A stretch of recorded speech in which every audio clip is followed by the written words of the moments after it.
All right, it's 6:30, and we will start our regular meeting with a roll call, please. Commissioner Patton. Here. Commissioner Barwick. Here. Commissioner Webb. Here. Commissioner Stecklin. Here. Mayor Absher. Here. Would you all join me in giving the Pledge of Allegiance?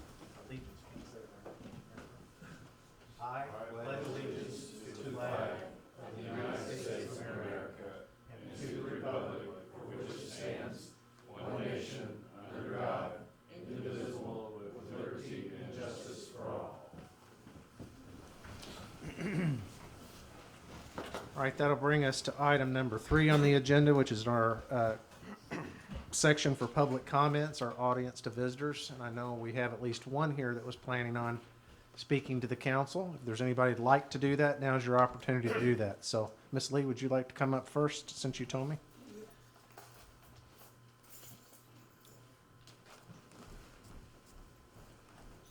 Good afternoon. My name is Trifozia Lee. I'm the coordinator of a banquet called Young Hearts with Goals and Purpose. This year will be 21 years. I thank the council for all the 20 years for being a part of this banquet. First got started, Mayor Butler said, first we'll talk about it. He said, why don't you come to the council? And ever since I come to the council, it's been on and going, and I appreciate that. In the past years, you all have done 10 tables and have sponsored the building. I really appreciate that. It truly has been a great help. On last year, the banquet was wonderful and very successful.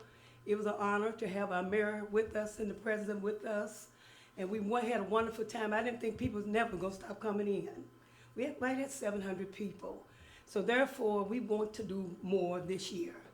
And my suggestion, my hope and my desire tonight is to ask the council if you all would sponsor 20 tables.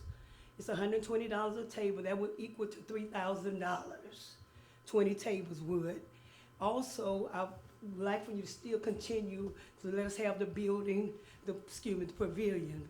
What we would do is we're going Friday, doing business hours. We'll decorate, set up. That morning around 8 or 9 o'clock, we'll go back in and we'll start the banquet at 1 o'clock.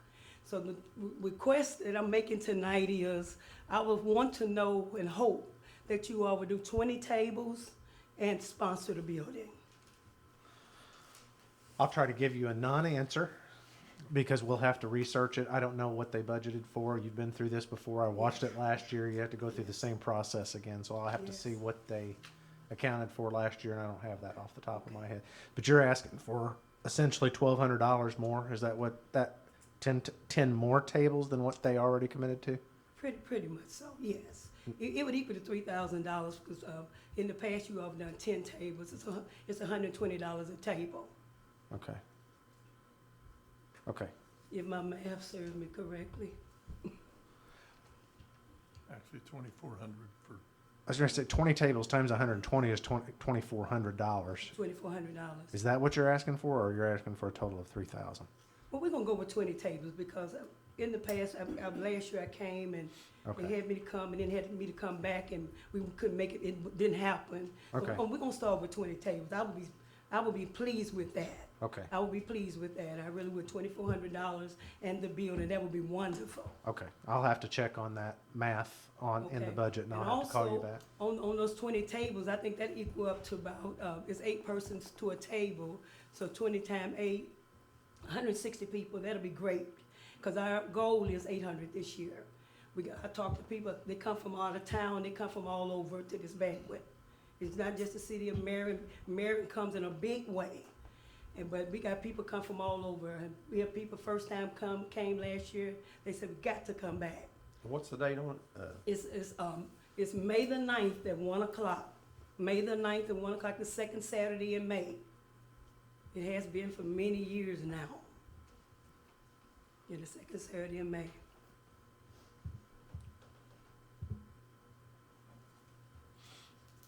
So, Mayor, what would I do? I just wait till you get back? Wait for me to call. Oh, okay. Okay, but I want to. I'll find out tomorrow how Okay. they budget for it. Then I'll have to visit with these guys, see what they Well, think. that'll be But, fine. I want y'all to know, thank you for your time, and I appreciate each of you. yeah. Have a great evening, because I believe mine gonna be great after tomorrow. Okay, anyone else? Okay, seeing none, we'll move on to item 4, which is our consent agenda, items A through G. Would anybody on the council like for any of those items to be removed from the consent agenda? Okay, if not, we'll need a motion and a second, please. I make a motion that we accept the consent agenda as presented. I'll second that motion. Okay, any discussion of any of these items, A through G? Okay, roll call, please. Commissioner Patton, Yay. Commissioner Barwick, Yay. Commissioner Webb, Yay. Commissioner Stecklin, Yay. Mayor Absher. Yay. Item number 5, new business. I think both of these items, Glenn, on A and B, are both for the water tower. Where's Glenn? Is he over there? These are all for the water tower, which has been previously discussed. This just has to do with the contract letting, I believe, and the contract amounts. Is that correct? You want to address either one of those since you're standing there? Yeah, we've talked about this several times, but basically we're at that point to award the contracts to those two contractors. You should have the notice of awards in your packets for both those. The one thing now, we're not actually speculating like we have for so many times of costs and what we're gonna get from EPA because they won't tell us till the end. If you should have a financial analysis along with those two notices, and that was the numbers that were giving to us from EPA this time. If you look at that, the far right corner, or the right column, I mean, that actually has, we got 1.5% loan with $800,000 debt forgiveness between the two projects. And then all the way down at the bottom right, it shows you when you average that out per customer, what the cost is, what that came out to. So I know you've seen this previously for me, but we were speculating what we get. This is what we actually have received from EPA. So you're happy with what we got? Yeah. And that 39 cents per customer that the average cost is, that's not something we have to do with rates right away. We won't be paying that loan payment for 18 months or more from now till the project's over. So, Okay. So we did maximize our correct. doing this. Yeah, I don't know how they broke it up between the two contracts. They're odd numbers, but it basically Yeah. amounts to 800,000.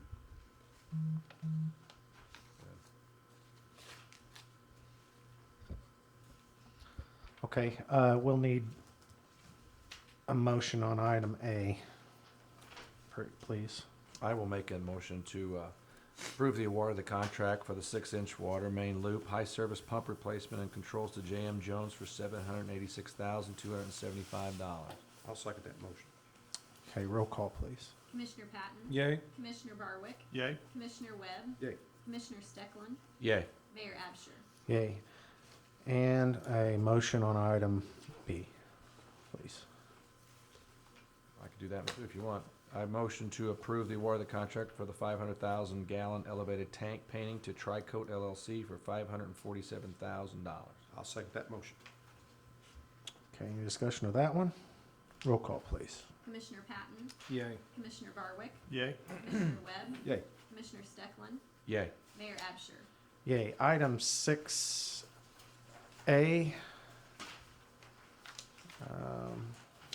This is a budgeted item, but something that budgeted in terms of us planning on to borrow money to buy these vehicles. So that's what the financing component of this is. And you can see there what the terms from Banterra Bank, but we have to have an ordinance for this amount of money to borrow that amount of money. I'll make a motion to approve ordinance 3592, which enters the city into a loan agreement with Banterra, excuse me, to finance 3 vehicle purchases of the street department totaling $216,294.61 at 2.25% fixed over 5 years with a $350 loan origination fee. I would second that. Anybody have any questions on this? I think the treasurer's here. He's not out here. He's in his office because he's still got a cough, but we could call him in here if you guys have any questions on this. Okay, roll call, please. Commissioner Patton, Yay. Commissioner Barwick, Yay. Commissioner Webb, Yay. Commissioner Stecklin, Yay. Mayor Absher. Yay. All right, item 7, just for clarification's sake, this is not new. This is something that's routinely done, has been done by councils in the past. These are all resolutions that are needed to abate real estate tax levy. So these 8 resolutions coincide with general obligation bonds, different series, different times in the past where we've borrowed money as a municipality. my understanding is that if we did not act, that the way these bonds are written, the county would automatically levy the taxes needed to service the bond. So that's why, I found that answer out today, but that's why every year you actually have to do something proactive. And we can read, for efficiency's sake, all 8 of these at one time. If whoever reads that just needs to read them verbatim. For anybody that's trying to add these numbers up in your head, I did the math. Basically, through these motions, we are basically not taxing on people's property $5,017,845.62. So we are foregoing that. And be still my heart, we pay that out of sales tax, I do believe. So another reason to be happy that we don't have to levy that on people's properties. So anyway, whoever wants to read these, if you'll just read all 8 resolutions, and we'll vote once with that understanding that we're approving all 8 resolutions. I'll go Somebody. ahead. I'll go ahead. Approve the following resolutions providing Williamson County with abatement of real estate tax levies on the listed general obligation refunding bonds for the city of Marion, which includes Resolution 2020-01, abating general obligation bond series 2015 for the 2019 tax year payable 2020 in the amount of $1,418,657.50. Item 2, Resolution 2020-02, abating the general obligation refunding bond series 219 for 2019 tax year payable 2020 in the amount of $116,384. Item 3, Resolution 2020-03, abating general obligation bond series 2017 for the 2019 tax year payable 2020 in the amount of $260,975. Resolution 2020-04, abating general obligation refunding bond series 2011A for the 2019 tax year payable 2020 in the amount of $370,737.50. Resolution 2020-05, abating general obligation refunding bond series 2011 for the 2019 tax year payable 2020 in the amount of $230,499.12. Resolution 2020-06, abating general obligation bond series 2012 for the 2019 tax year payable 2020 in the amount of $238,232.50. Resolution 2020-07, abating general obligation bond series 2013 for the 2019 tax year payable 2020 in the amount of $1,394,235.00.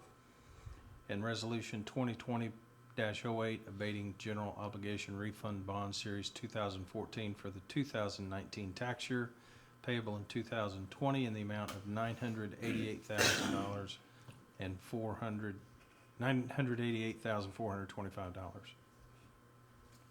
For a second? Second. Okay. Special points for reading all that, Doug.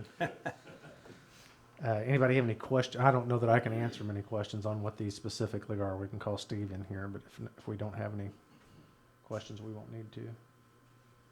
Anybody have any discussion or questions on that would require Steve to come in? These are the only ones we do for the year, right? I believe so, right? This is the entirety of the debt. Yep. Okay. I have no further questions. Okay. Seeing none, roll call, please. Commissioner Patton, Yay. Commissioner Barwick, Yay. Commissioner Webb, Yay. Commissioner Stecklin, Yay. Mayor Absher. Yay. Okay. Item 8A is yet another resolution. We've done these before in previous meetings. These are, this is 2 resolutions entering into inducement agreements. This inducement agreement, by the way, is set outside of your packet. That was not available. They combine, okay, I'm sorry. So this is into one resolution? All just named 2020-09? Okay, got it. All right, so this is just more of the same where we've got people that are wanting to develop in their new residential TIF and they're needing something to take to develop their cohorts and develop lenders and such to prove that this is hopefully going to exist. That's all there is to this.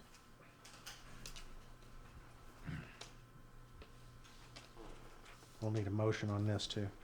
I make a motion that we adopt Resolution 20-09, entering into an inducement agreement with Lynn Thomas LLC to develop homes at 1103 and 1105 East Union in the residential TIF number 1. Second that.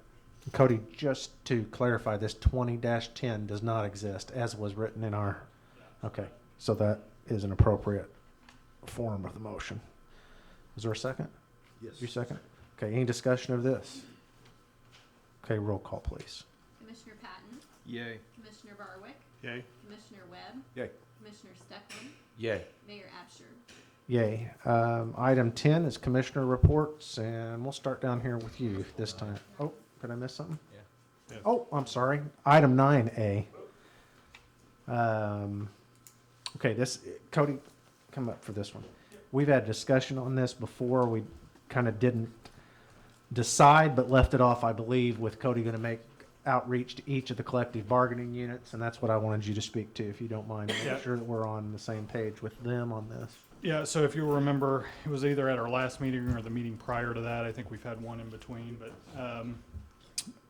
Police Chief David Fitz had recommended of making the residency requirement to 20 miles straight line GPS from City Hall from the current allotment of 10 miles straight line GPS. So I was tasked with reaching out to each of the collective bargaining units to make sure, because all of their contracts currently state 10 miles. Nobody had an issue with it. Internally, Fire Chief Tim Barnett said that his internal policy would be to leave it at 10 miles because of their response time. Anytime that there's a callback because of a fire, they have to respond to the fire station first and then out from there. So he did not want this policy to affect his department, so he's keeping that internally at 10 miles. All the other collective bargaining units were on board with this change, and so that's what's reflected in that ordinance.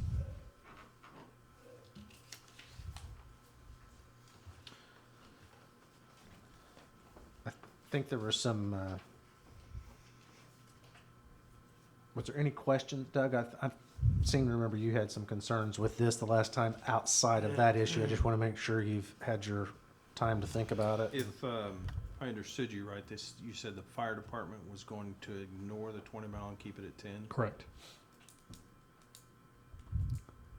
Because unlike the police department, they don't have vehicles at home with them, so they have Yeah. to respond to the fire station before they can. And he said that Fire Chief Barnett said that that was not conducive to their operations to allow someone to live that far from home. Wendy, any risk or liability on our part for two different sets of rules? No, I think that's where, I mean, just because the city has an overall policy, I think each department head, depending on the circumstances of what that department handles and what their operations entail, such as the fire department, I think the department head or the chief, I think it would absolutely be, within his management rights to further restrict that policy. I wouldn't see an issue with that. Do you guys see any problem with that? I think you can make it stronger, you just can't go farther. They couldn't say 30 is okay.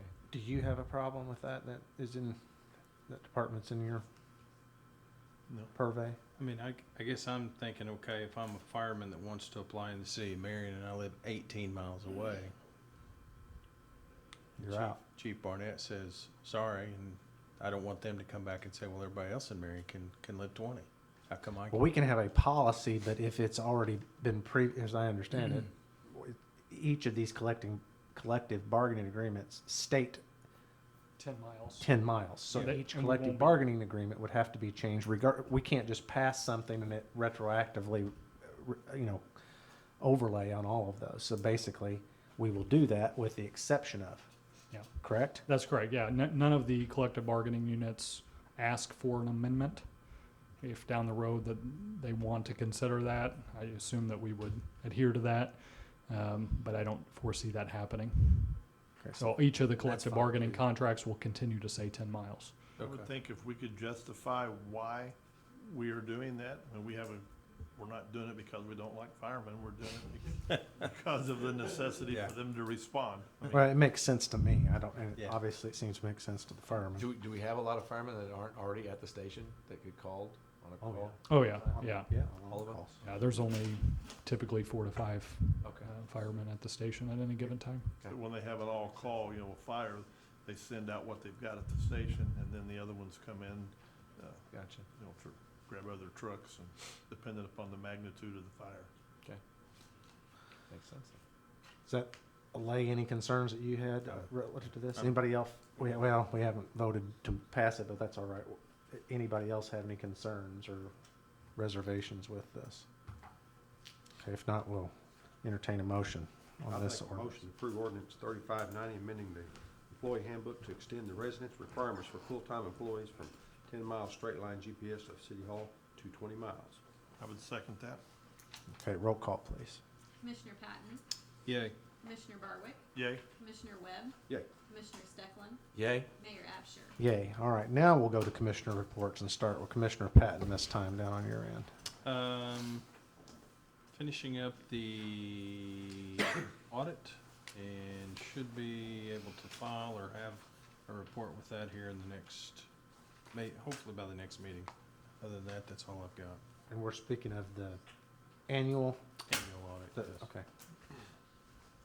For the month of December, the Marion Police Department had 11 city ordinance violations, 24 arrests, 336 incidents reported, 132 traffic accidents, 4 DUIs. There were a total of 4,161 dispatched calls, 2,554 911 calls, and 488 ambulance calls. The Marion Narcotics Unit had 14 cases initiated, 3 federal arrests, 3 search warrants, 2 federal proffers, 1 federal indictment, 2 controlled drug purchases, 1 firearm seized, 407.21 grams of heroin or fentanyl, 1,334.19 grams of crystal ice, 100.7 grams of cocaine, 326.30 grams of THC-based substance, and assuming this, $5,952 were seized. And the Marion Fire Department, for the month of December, responded to 15 fires, 5 rescue and EMS calls, 12 hazardous condition calls with no fire, 9 service calls, 7 good intent calls, 13 activated alarms, for a total of 61. And that's all I've got. Man, Busy. you get the most bombastic numbers to tout every time, don't you? Mr. Stecklin. Okay, one number I've got is the yearly calls for 2019 for Julie Diggs was 3,070, which is an extreme amount. And also the crews are out working on North Market Street right now, installing the new sewer lines on North Market. So that road might be temporarily closed while it's being done, so we apologize for inconvenience on there, but it's a project that's way overdue and it's gonna really be good once it's all finished, so. Of course, you saw what's being done on, north of, is it Morgan up there? Menards Crossing, that's pretty well, the water work I think is pretty well done, that part, so. That's a good, giant roundabout now. That's all I've got. Yeah, I'd just like to add, the street department, been really busy with this recent flooding we've had. A lot of ditches to get cleaned out, and drains to get cleaned, so, we appreciate their efforts, but we'd just like to remind all the citizens that if you see something plugged up like that, if you can't get to it yourself, be sure and give us a call, and we'll be glad to come out and assist or whatever it takes. So try to keep the water flowing and so it doesn't pond up. So we appreciate everybody's patience on that. And lastly, I guess under miscellaneous, Glenn and I and Cody were notified today, which is very good news. Sometime back,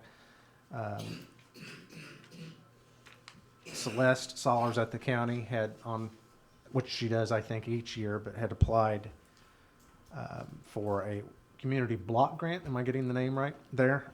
Which seeks assistance for certain areas of town with certain characteristics for homeowners to improve their own home. Really small, reasonably small amounts, I think up to $15,000 at a time. We had some hearings and such, and so we had outlined some areas of town, essentially the Midway Court area, Duncan, Eisenhower, I think. Glenn, is that correct? That's correct.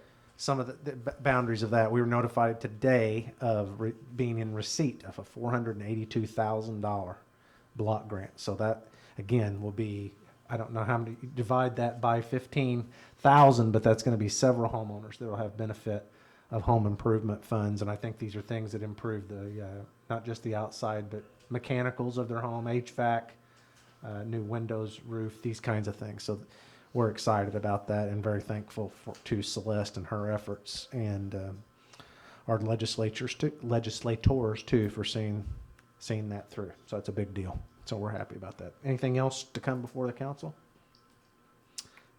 We do not have a need for a closed meeting, so if there's nothing else to come before the council, we'll entertain a motion to adjourn the meeting. I'll motion to adjourn. Second. Okay, roll call, please. Commissioner Patton? Yay. Commissioner Barwick? Yay. Commissioner Webb? Yay. Commissioner Stecklin? Yay. Mayor Absher? Yay. Thank you, gentlemen.